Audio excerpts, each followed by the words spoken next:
so let's break out the notebook today because I wanted to do my buzzwords. Now, if you frequent YouTube at all, you're probably aware of what a buzzword is, but it is any word that you read in a synopsis or a review or even on the jacket of a book that really draws you in and makes you want to read it. Now, I read a lot. I read a lot of books, and I read a lot of certain types of books. Now, the first buzzword that really gets me going, that really makes me want to buy the book, is anything with fantasy in it.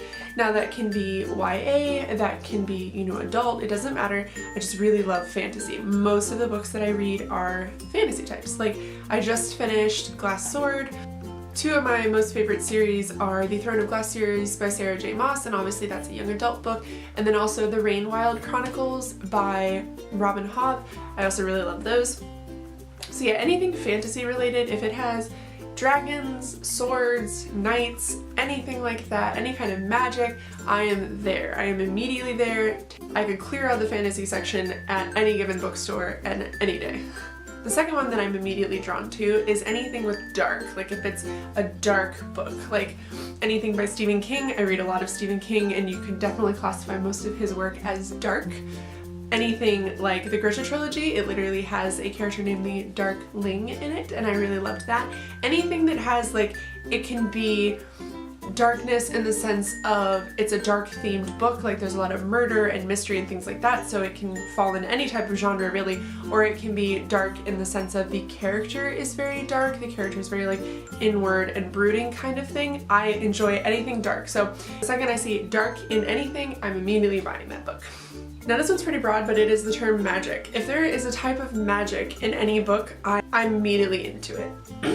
Now, I read things like Harry Potter, I read things like, Red Queen has a different type of magic in it, ACOTAR, I really love that one. Just anything with magic, and it can be adult, it can be YA, it can be, really frankly, a children's pop-up book for all I care. If it has magic in it, I immediately buy it. I love anything like magic. And I don't know if it's because, for me, I grew up reading Harry Potter, so that feeling, I'm still waiting for my letter. That feeling when I read Harry Potter, that magic feeling, and I've kind of equated it to sort of feeling like Christmas.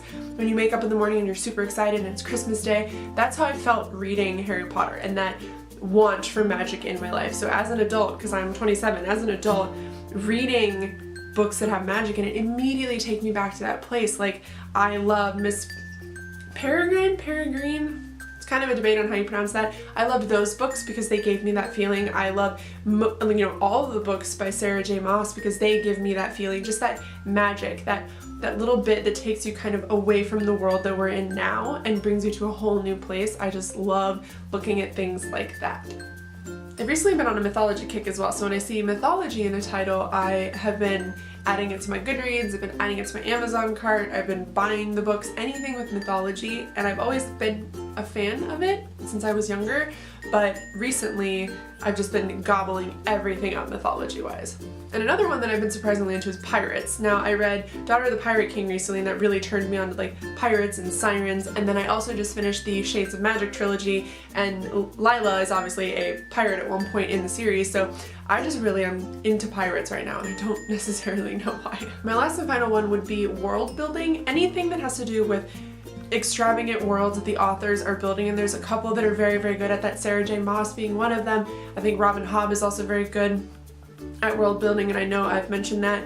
I love the world that Red Queen takes place in. I just love world building. So if I read a review, if I read a synopsis, anything like that where somebody says that this world building is really, really excellent in that book, I don't even just add it to a list, I buy it. I love reading about new worlds, and I love authors that can really create this whole new environment for a reader, and I think that that is something that is very, very important for an author to be able to do, and I also think that it is something that is very, very hard for some authors to do. So when I find books like that, or I read reviews where people say that they were very good at building the world, I immediately gobble that up. 2 short videos in 1 week. Can you tell I'm kind of feeling a little out of it recently? Summer is supposed to be here. It's cold out. It looks sunny in this room, but summer isn't quite here yet in Ohio. But you know what is here? My allergies. They're here. I can't handle it. But thank you guys so much for watching. I hope you guys enjoyed this. I want to know your bookish buzzwords because I have had the same buzzwords probably my entire life, and I kind of want to branch out. Like, what genres do you like? What authors are your favorite? Like, let me know in the comments because I'm really looking for different authors and types of books to read, especially if you know of any good science fiction books. My best friend suggested a few to me, but I'm still taking them in because I like science fiction movies and things like that, but I can't find many books that I like. So if you have any suggestions, let me know. But I hope you guys have a good rest of your week and enjoy your weekend. I am probably going to be back at work, but that's okay because according to my countdown, I have 26 days until I can go on vacation.